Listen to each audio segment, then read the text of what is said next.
अब मेरे पास जो नेक्स्ट पॉइंट है वो कॉस्ट ऑफ लिविंग का है। कॉस्ट ऑफ लिविंग जो है इस वक्त वो स्काई रॉकेट कर रही है। इनफैक्ट दुबई में भी किसी ज़माने में हाँ। इन्फ्लेशन जो है इतनी ज़्यादा नहीं थी यहाँ पर, यानी कि कोविड के बाद जो यूएस में हाल हुआ था वो दुबई में नहीं, यूएई में नहीं हुआ था। लेकिन उसके बाद से जब से वो स्पेशली जब प्रॉपर्टी प्राइसेस ऊपर जाना शुरू हुई हैं यहाँ पर डिफरेंट जियो पोलिटिकल सिनेरियोज़ की वजह से, क्योंकि दुबई का ये मसला है कि जो अच्छा, इसमें मुझे क्वेश्चन है कि इसकी क्या वजह है, क्यों नहीं हुआ? क्योंकि दुबई में भी ऑफ कोर्स जितना भी फूड है वो तो बाहर से इंपोर्ट होता है। तो जब सप्लाई चेन डिस्ट्रप्शन हुई थी पूरी दुनिया में कोविड के बाद से, तो ऑफ कोर्स हर चीज़ के ऊपर प्राइस बढ़ गई थी। तो ये बड़ा इंटरेस्टिंग है कि तुम कह रहे हो कि वहाँ पे इन्फ्लेशन इतनी नहीं बढ़ी, खासतौर पर अगर हम फूड लेवल पे देखें या क्लोथिंग पे देखें। तो उसकी क्या वजह है? यार मुझे मुझे जो उसकी एक मेजर रीज़न समझ में आती है वो ये कि अब अब मुझे कनाडा का बताओ ना, कनाडा के अंदर प्रॉपर्टी प्राइसेस तो नीचे नहीं आई होंगी ना जब कोविड आया होगा।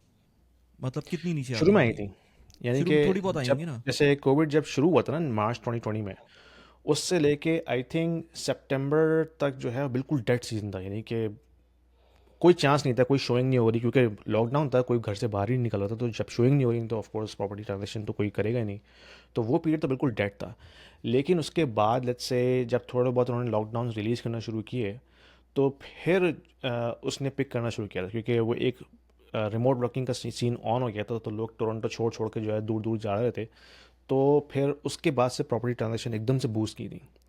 लेकिन ये तो हम प्रॉपर्टी की बात कर रहे हैं, लेकिन मैंने जो यहाँ देखा है कि हर चीज़ पे जो है वो इन्फ्लेशन बढ़ गई थी। फूड आइटम के ऊपर, क्लोथिंग के ऊपर, जो सर्विसेज हैं यानी कि हेयर कटिंग है या आपने कोई भी काम करवाना है, उन सब पे जो है वो बढ़ना शुरू हो गई कीमतें। और उसकी वजह ये है कि जब आपके फूड आइटम बढ़ जाता है, एक्सपेंसिव हो जाता है, तो ऑफ कोर्स हर चीज़ जो है आप आपको फूड चाहिए रहने के, ज़िंदा रहने के लिए। तो ऑफ कोर्स हर चीज़ उसके ऊपर इम्पैक्ट करती है। फिर फ्यूल प्राइसेस जो हैं वो शुरू में तो कम हो गई थी पैंडेमिक के दौरान, लेकिन बाद में फिर वो बढ़ना शुरू हुई थी। तो इसकी वजह से जब फूल ऑयल एक्सपेंसिव हुआ, फिर of course her cheese transportation से रिलेटेड है, अच्छा वो भी अच्छा, इसने एक्सपेंसिव इस होना शुरू हो गई थी। बिल्कुल सही है। अब मैं इस पर रिस्पॉन्ड करता हूँ। अंकित ने बहुत अच्छी बात की, मैं ये करने वाला था। हम्म। अगेन ये वीडियो पता नहीं कि जिस वक्त ऑनलाइन जाएगी तो लाइव एज अ लाइव ना जाए, तो मैं फिर बता दूं कि ये हम इस वक्त रिकॉर्डिंग कर रहे हैं, ये लाइव जा रही थी यूट्यूब पे, और अगर इसको बाद में डाल दिया हो तो एक अलग बात है। अंकित ने बहुत अच्छी बात की कि ये जो है फ्री मनी यहाँ डिस्ट्रीब्यूट नहीं हुआ था। एक तो ये, तो हम्म। यहाँ पर वेरी वेरी गुड के पॉइंट। ऑल्दो के हम पैक्ड हैं, दिरहम पैक्ड है यूएस डॉलर से, लेकिन यहाँ पर इंटरेस्ट रेट्स उसी तरह से ऊपर नीचे होते हैं जब यूएस में होता है, तो क्योंकि वो उनको पैरिटी रखनी पड़ती है। लेकिन हम्म। क्योंकि फ्री मनी डिस्ट्रीब्यूट नहीं हुआ था, वन थिंग जिसकी वजह से वो ऊपर नीचे बिल्कुल। आपको इन्फ्लेशन उस तरह से नहीं नजर आई। हम्म। दूसरा सबसे बड़ा रीज़न एक और ये भी है कि क्योंकि यहाँ पर लॉकडाउन हो गया था, और यहाँ पर अगेन जो जो प्रॉपर्टी सिनेरियो होता है, रेंटल सिनेरियो होता है, मैंने खुद देखा है कि किस तरह से 30-40% तक प्रॉपर्टी प्राइसेस और रेंटल नीचे गए थे, इससे भी ज़्यादा इनफैक्ट। तो जब हम्म। रेंटल नीचे जाता है तो वो जो कंपोनेंट है इन्फ्लेशन का, उसमें रेंटल एक बहुत बड़ा पार्ट प्ले बिल्कुल। करता है, वो भी हम्म। नीचे जाता है। प्लस मैंने एक और चीज़ यहाँ बहुत अच्छी देखी है, I am not sure about Canada, लेकिन एक चीज़ मैंने बहुत अच्छी देखी है यहाँ पर कि यहाँ पर सब कुछ हो गया है पिछले 15 साल से। मैं यहाँ पर 15 साल 16 साल से रह रहा हूँ, और एक घर में मैं ऑलमोस्ट 10 साल से रह रहा हूँ। इस 10 साल के, इनफैक्ट मैं सोच रहा था इस पर एक वीडियो भी बनाऊँ। 10 साल से मेरे घर का जो इलेक्ट्रिसिटी का बिल है और टेलीकॉम का जो बिल है वो कांस्टेंट है। मैं उसको देखूँ ना तो मुझे नहीं नज़र आया उसके अंदर कोई चेंज, हालांकि हम्म। एक्सपेंसिव है लेकिन दैट्स वेरी कांस्टेंट है। रेयर। हाँ, यहाँ पे ऐसा वो सीन नहीं है। कांस्टेंट है।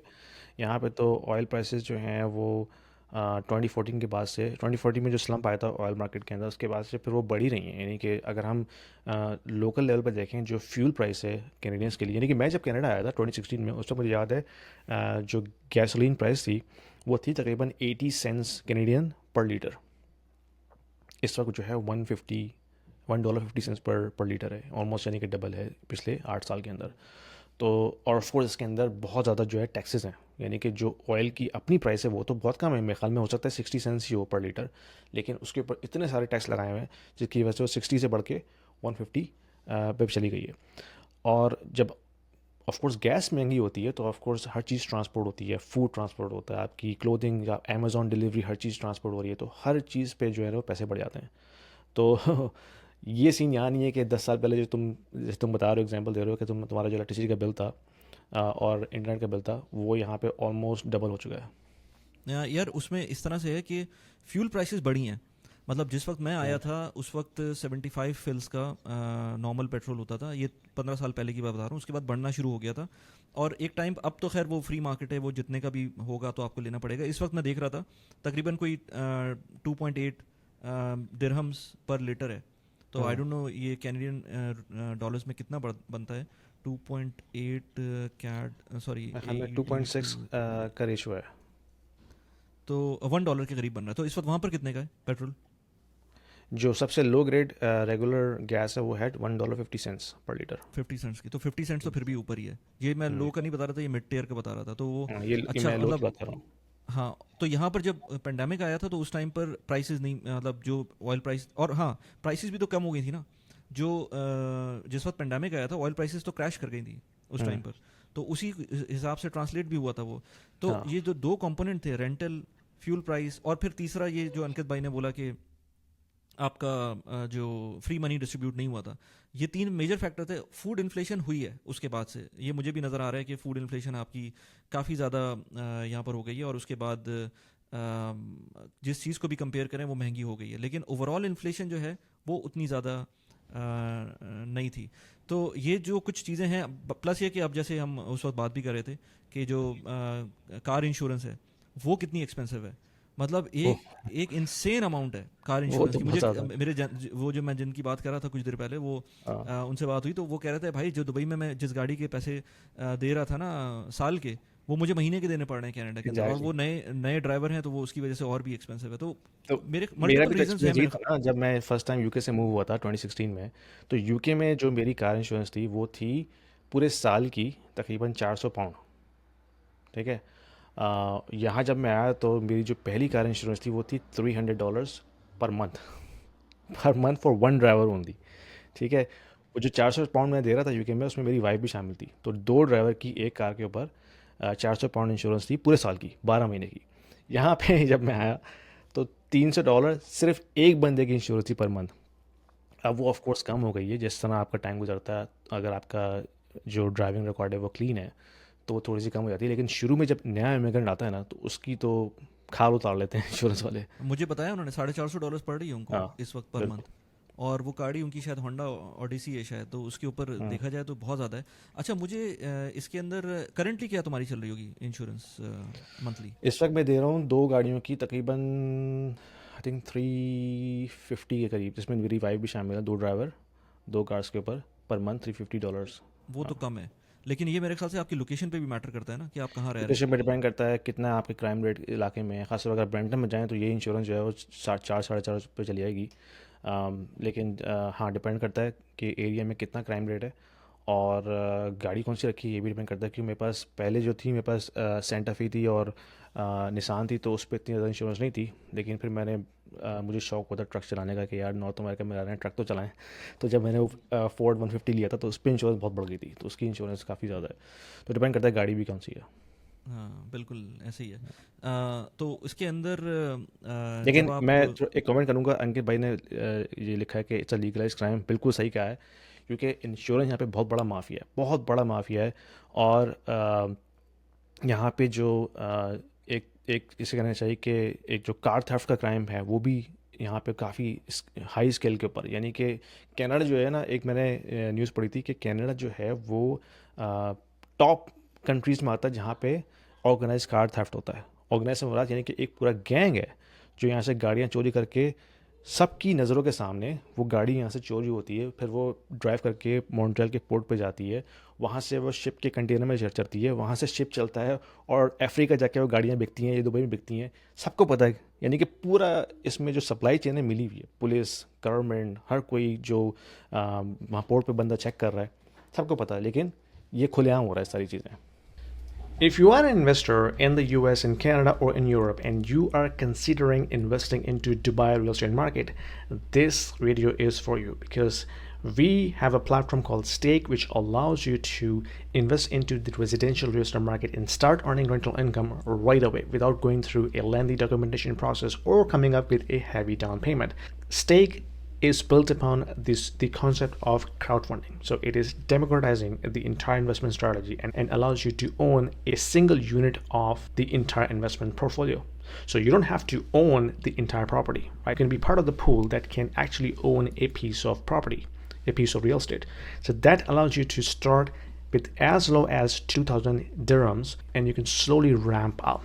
So as you start investing into it, you can not only own a bit of real estate, but you also get a portion of the rental income on monthly basis. So it's a passive investment strategy, diversifying your portfolio from traditional North American or European markets into Dubai, which is hustling and bustling and growing very fast, and allows you to build your wealth over time. So don't delay. There is a link down there in the description. If you click on this, it will give you free 200 dirhams in your account right away to start with, and you can thank me later. ऐसे ही है। अब बल्कि in fact मैं एक vlog देख रहा था, मैं एक यूट्यूबर को फॉलो करता हूँ, ट्रैवलिंग देसी नाम है उसका, मोहित नाम है शायद उसका। तो उसका मैं बीच में देखना छोड़ दिया था, लेकिन एकदम से पॉपअप हुई उसकी video, my car was lost. तो वो आजकल कनाडा में था, तो पता चला कि भाई नई गाड़ी थी उसकी, और आई थिंक वो मॉन्ट्रियल में था शायद, तो शायद पोर्ट वहीं पर है मॉन्ट्रियल में। वहीं से जाती है। हाँ हाँ, तो वो मॉन्ट्रियल में था। तो वो कह रहा था कि भाई वो चोरी हुई, रैव4 थी या ऐसी हाईलैंडर थी, कुछ इस तरह की थी। तो वो चोरी हुई, और उसके बाद सुबह वो लोग परेशान, पुलिस में कंप्लेन कर रहे हैं, तो पुलिस कहती है कि भाई अब तो वो निकल भी हुई होगी। खुद ही कह रही है पुलिस के अब तो जा चुकी होगी, तुम छोड़ दो। अच्छा, पुलिस इस बिल्कुल सारे यहाँ पे सिनेरियो पाकिस्तानी का, पुलिस जैसी है।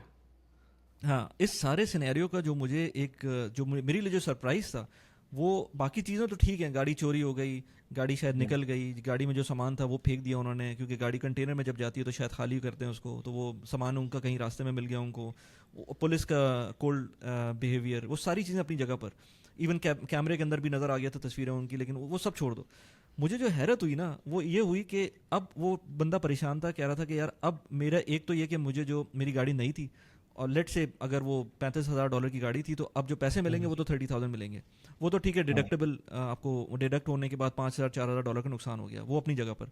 जो मुझे हैरत हुई वो ये थी, वो जो परेशान था वो बेचारा, वो ये कह रहा था कि यार अब मेरी जो नेक्स्ट कार होगी ना, मेरी इंश्योरेंस बहुत बढ़ जाएगी। अब इस क्राइम का जो वो जो टैक्स पे बेसिकली यानी कि जो रेजिडेंट है वो पे कर रहा है ना। वो यानी पे कि कर रहा है, हाँ। चोरी जितनी भी हो रही है, ऑर्गेनाइज क्राइम हो रहा है, उसका सारा का सारा जो जो मलबा है वो हम कैनेडियंस पे ही गुजर रहा है। कोई और पे नहीं कर रहा, वो हम खुद ही पे कर रहे हैं उसको, हायर इंश्योरेंस की फॉर्म के अंदर। फिर ऑफ कोर्स उसके जो जो उसके ऊपर भी जितने टैक्सेस हैं वो अलग हैं जो गवर्नमेंट देती है। यानी कि जो पिस रहा है ना बेचारा, वो बंदा जो कॉमन एवरेज कैनेडियन है वही पिस रहा है इसके अंदर। अच्छा, अगर स्कूलिंग की बात करें तो स्कूलिंग बेसिकली फ्री है कम्प्लीटली। हाँ, एलिमेंट्री और जो सेकेंडरी एजुकेशन है हाई स्कूल की, वो गवर्नमेंट फंडेड होती है। अच्छा, लेकिन लेकिन एट द सेम, लेकिन हाँ, उसकी क्वालिटी में बहुत बड़ा क्वेश्चन मार्क है। और ख़ास तौर पे रीसेंट ईयर्स के अंदर, यानी कि 10 साल समझ लो। मेरा एक कोलीग है, उसकी वाइफ हाई स्कूल टीचर है, तो वो मुझे बताता है कि जो सिचुएशन इस वक्त स्कूलिंग की है वो पहले नहीं थी। पहले स्कूल बहुत अच्छे थे, यानी कि जो उनका क्यूरिकुलम था और जो उनका सिस्टम था सारा कुछ, वो काफ़ी बेहतर था। वहीं से निकल के लोग ऑफ कोर्स अपनी अपनी फील्ड के अंदर निकल के आते थे। लेकिन लास्ट 10 ईयर्स में क्या हुआ है कि कम्प्लीटली फ्लिप्ड, यानी कि सारा का सारा फोकस जो है वो वोकनेस के ऊपर चले गया है। LGBTQ+ ABCD, पता नहीं कि अब तो कितने उसमें एड्स हो चुके हैं। और जो प्योर क्यूरिकुलम है उस पर फोकस ही नहीं है। यानी कि अभी रिसेंट रिपोर्ट आई थी कि जो एलिमेंट्री स्कूल के बच्चे हैं वो मैथ्स एग्ज़ाम्स में फ़ेल हो रहे हैं। यानी कि उनका जो लिटरेसी लेवल है मैथ्स का, वो समझ लो बॉटम के ऊपर है। और ये सिर्फ मतलब मैं बात नहीं कर रहा कि कोई ख़ास एक या दो स्कूल, ये सिस्टम वाइड भी बात कर रहा हूँ। उन्होंने बहुत सारे स्कूल्स में कंडक्ट किए थे टेस्ट। तो अब ये एक बहुत बड़ा क्वेश्चन मार्क है। ठीक है, पब्लिक एजुकेशन फ्री है, लेकिन किस लेवल की? और फिर ना सिर्फ वो अपने क्यूरिकुलम के अंदर उनकी जो क्वालिटी है वो लो हो रही है, प्लस वो जो ऊपर से उन्होंने वोकनेस का जो एक लेयर ऊपर अप्लाई कर दी है। ये जब भी जून पहले तो अच्छा, पहले तो सिर्फ जून के महीने में सारा तमाशा होता था ना। जून का महीना का प्राइड का महीना होता था, उसमें वो जो भी करना है उन्हें फ्लैग लगाना है और परेड करनी है सारी कुछ। अब वो पूरे साल चलता है, वो पूरे साल चलता है भाई। आप जब भी स्कूल में जाएं, झंडा लगा हुआ है, वो ड्रैग क्वीन आ रही हैं, वो स्टोरी टाइम हो रहा है बच्चों के साथ, तमाशा हो रहा है सारा कुछ। तो वो अब आप क्वेश्चन मार के भाई फ्री एजुकेशन में ये मिलेगा अगर आपने करनी है तो, या तो आप उसको अपने बच्चों को प्राइवेट स्कूल में डालें जहाँ पे इस तरह की चीज़ें फ़िल्टर आउट हो जाती हैं।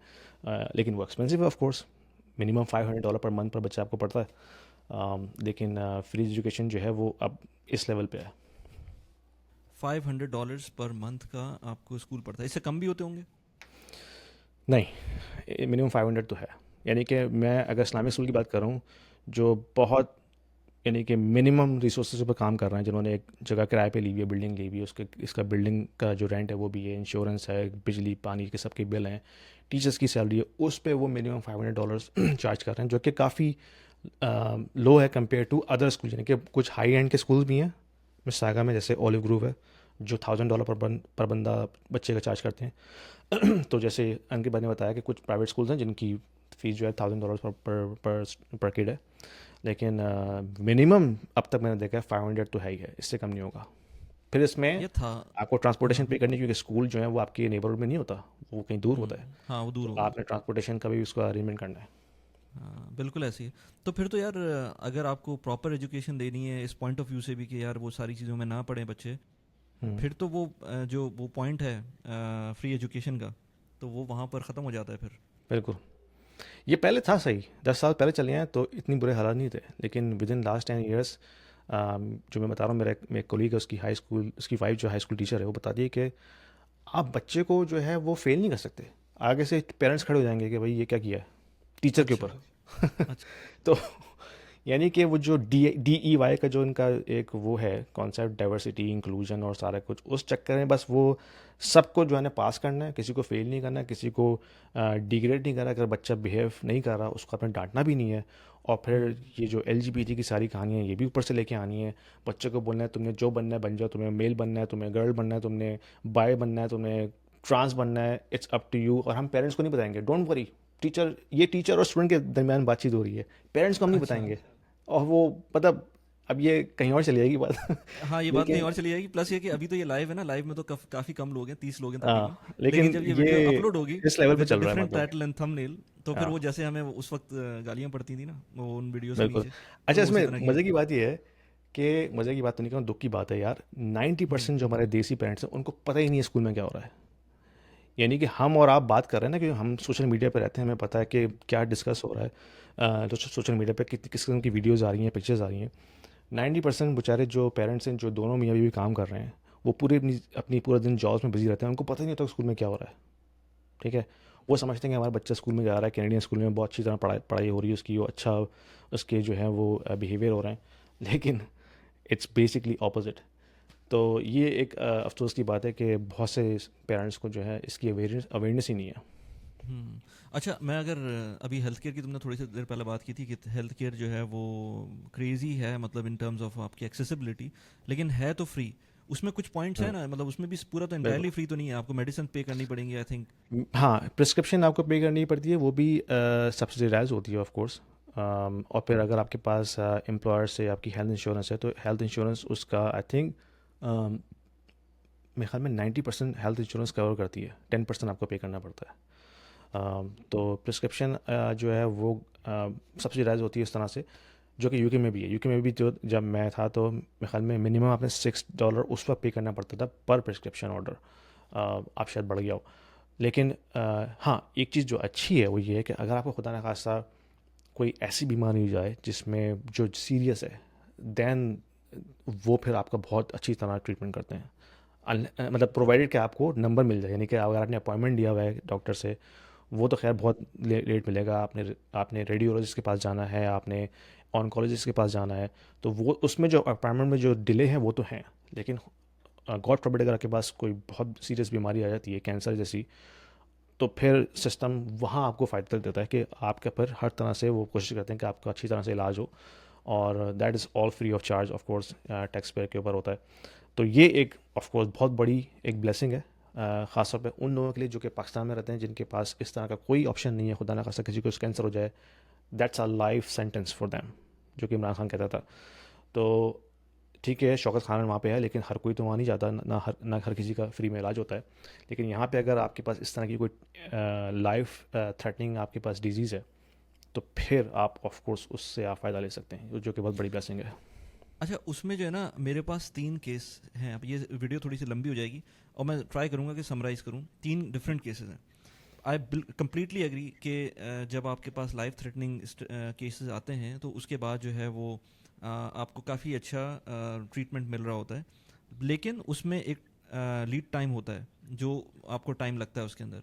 उसमें मेरे बिल्कुल। पास मैं कुछ चीज़ें बताता हूँ। जैसे मैं पर्सनली एक फैमिली को जानता हूँ जिनके बच्चे को ऑटिज्म डायग्नोज हुआ था। लेकिन ड्यू टू कैनेडियन सिस्टम उसमें काफ़ी टाइम लगा उसको हुँ, उनको एक्ट करने में, जिसकी वजह से थेरेपीज़ काफ़ी लेट स्टार्ट हुई उसकी। और हमें लगता है कि वो थेरेपीज़ जल्दी स्टार्ट होती तो शायद उसमें उसकी इम्प्रूवमेंट में इम्पैक्ट आ सकता था। वो इनफैक्ट तो मैं है। एक फैमिली को जानता हूँ जो यहाँ दुबई मूव हुए थे बगैर किसी जॉब के, फिर इवेंचुअली उनको जॉब मिली थी जस्ट बिकॉज वो यहाँ पर कह रहे थे कि थोड़ा सा सस्ता थेरेपीज़ हो रही हैं जो कि कनाडा में एक्सपेंसिव हो रही थी, और इसकी वजह से प्राइवेट थेरेपीज़ के लिए वो यहाँ पर आए थे क्योंकि वहाँ पर उनको अप्रूव नहीं हो रही थी। और उन्होंने, अब वो कहते हैं कि हमने बहुत अच्छा डिसीजन लिया था यहाँ पर आकर, क्योंकि अब ऑफ कोर्स वो महंगा है लेकिन जो चीज़ जो टाइम लग रहा था हमको वो उससे काफ़ी बेहतर ही है। हुँ, दूसरा एक केस है मेरा अपने कज़न का जो बेचारे की डेथ हो गई थी, लेकिन हमें ये लगता है कि कैनेडियन सिस्टम में वो जब उसका इलाज शुरू हुआ था तब वो बिल्कुल ठीक हो गया था। मतलब ठीक हो गया था इन द सेंस कि वो उसका उसका आई फील के बहुत अच्छा टेक केयर हो रहा था।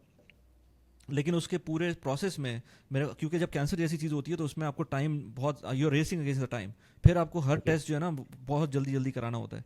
और हुँ, अगर आप उसमें टाइम लगा देंगे तो फिर वो आपका टाइम, फिर जितना भी अच्छा ट्रीटमेंट बाद में कर लें उसका कोई फ़ायदा नहीं होता। और एक थर्ड इंसिडेंट अभी रिसेंटली हुआ।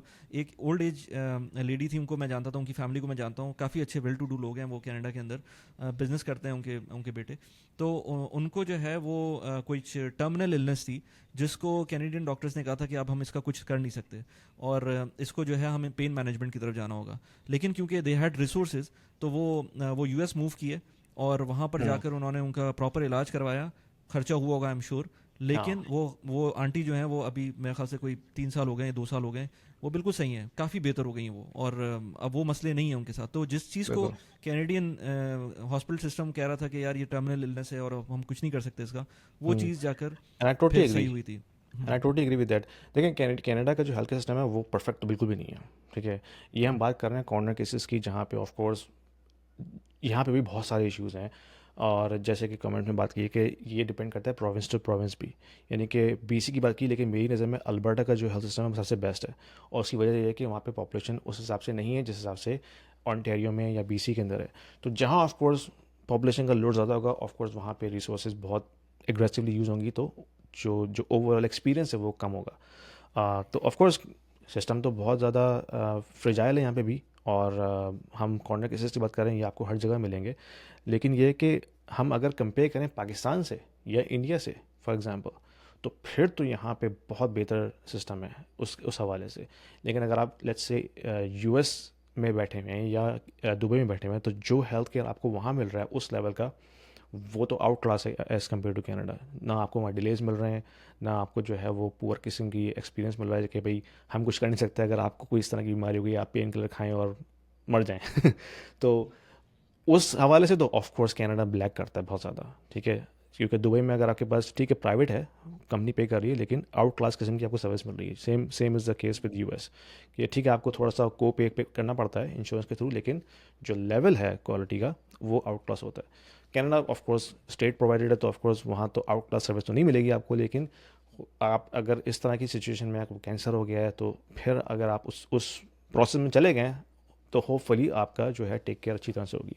लेकिन हाँ, जैसे ऑटिज्म की बात की, जो मेरे साथ भी है बच्चा, वो चैलेंजेस हैं यहाँ पे, क्योंकि यहाँ पे वो कुछ भी नहीं करते, मतलब सिवाय थोड़ी बहुत आपको गाइडेंस दे देंगे और कहेंगे थेरापीज़ आप करवाएं, लेकिन वो सब प्राइवेट आपको अपनी पॉकेट से पे करना पड़ता है।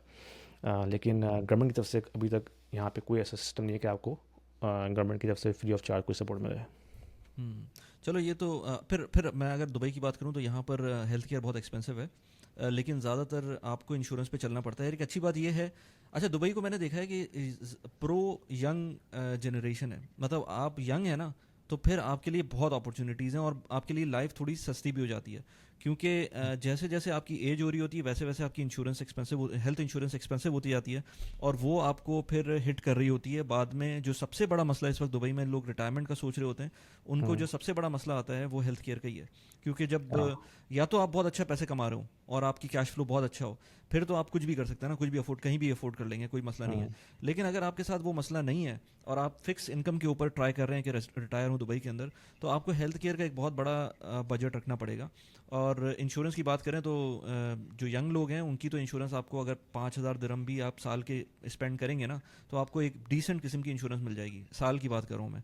तो अगर आपकी एज 40 तक है, 45 तक है, तो आपको ये 5,000 दिरहम, 6,000 दिरहम एट मैक्स पर ईयर की इंश्योरेंस के बाद आप बहुत ज़्यादा अपने आप को सेफ फील कर सकते हैं।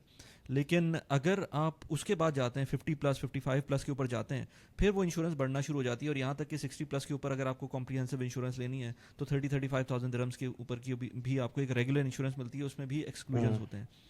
हम्म गवर्नमेंट हॉस्पिटल्स भी होते हैं, लेकिन गवर्नमेंट हॉस्पिटल्स के साथ भी जो है वो कुछ अच्छी चीज़ें हैं यहाँ पर। वैसे मैं एक फैमिली को ऐसी पर्सनली जानता हूँ, जिस दो लोगों की एग्जांपल दूंगा। एक फैमिली को जिसको मैं जानता हूँ, उनकी मदर के साथ हुआ था, वो कोमा में चली गई थी और 11 साल तक वो गवर्नमेंट के हॉस्पिटल में ट्रीटमेंट होता रहा था, और वो उसके बाद फिर वो पास आउट हो गई थी, मतलब उनका इंतकाल हो गया था। लेकिन 11 साल तक कोई उनको बिल नहीं पे करना पड़ा था, जस्ट बिकॉज वो गवर्नमेंट हॉस्पिटल में गए थे और वो इमरजेंसी में गए थे, और उसके बाद से वो डिस्चार्ज नहीं हो सकी थी। तो ये भी एक लेवल है, मतलब ये भी हम्म ऐसा होता रहेगा। प्लस ये कि अभी रिसेंटली भी मैं हमारे ऑफिस का एक कुलीग है, वो उस बेचारे को एक सिवियर किस्म की डिजीज़ हुई है किडनी से रिलेटेड, उसका किडनी ट्रांसप्लांट होगा, लेकिन वो उसकी इंश्योरेंस अभी अबू धाबी के थ्रू हुई है, क्योंकि अबू धाबी के अंदर सर्टन चीज़ें मैं जानता हूँ कि वो इस वक्त भी फ्री हैं। मतलब आपका अबू धाबी का वीज़ा है तो आपके लिए कुछ चीज़ें वो फ्री हो जाती हैं, जिसमें इवन किडनी का ट्रांसप्लांट जो है, अगर आपको डोनर मिल जाता है तो वो आप फ्री करवा सकते हैं। अच्छा और बहुत कम चीज़ें हैं ऐसी, लेकिन कुछ चीज़ें ऐसी हैं जो अबू हम्म धाबी के थ्रू हो जाती हैं। तो ये आपको पता होना चाहिए कुछ सिस्टम्स का, लेकिन ओवरऑल देखा जाए तो बहुत एक्सपेंसिव हो जाता है जैसे जैसे आप एज कर रहे होते हैं। अच्छा, hmm with that if you come towards this rental scenario, property scenario, जो कि हॉट टॉपिक है कनाडा में भी, और दुबई में तो होता ही है। एक उसका वेव्स आ रही होती हैं प्लस माइनस की। तो वो सिनेरियो आजकल क्या है, वो एक जो मेरे ख्याल से अगर कहें कि आपकी अफोर्डेबिलिटी के अंदर एक बहुत बड़ा सेगमेंट बनता है कनाडा में, क्योंकि आपको बहुत सारी चीज़ें देखनी नहीं पड़ती ना। हेल्थ केयर के बारे में आपको नहीं सोचना, लेट से अगर आपको फीस के बारे में, स्कूल की फीस के बारे में भी नहीं सोचना, तो सबसे बड़ा जो कंपोनेंट बनता है मेरे ख्याल से वो हेल्थ केयर है, ओ सॉरी रेंटल है, हाउसिंग या मॉर्गेज है आपकी। तो वो बिल्कुल। क्या सिनेरियो चल रहा है अभी? तो हाउसिंग तो ऑफ कोर्स यहाँ पे हमेशा से एक्सपेंसिव रही है, लेकिन अभी पिछले 4 सालों में बहुत ज़्यादा एक्सपेंसिव हो गई है। यानी कि एक एवरेज हाउस GTA की अगर हम बात करते हैं, जो ग्रेटर टोरंटो एरिया है, average let's say 3 bedroom town house, वो आपको कॉस्ट करता है अराउंड बिटवीन $750 to $800,000 मोर और लेस। ठीक है, तो ये आपको प्राइस पड़ेगी, तो आपको उसमें 20% आपको डाउन डालना है मिनिमम, अगर आप इन्वेस्टमेंट से ले रहे हैं। अगर आप अच्छा, यहाँ पे एक चीज़ होती है CMHC, जो कि मोर्गेज इंश्योरेंस होती है। लेट्स से अगर आपके पास 20% डिपॉजिट नहीं है, लेट्स से आपसे 5% दे सकते हैं, तो जो रिमेनिंग 15% है वो एक इंश्योरेंस प्रोवाइडर पे करता है।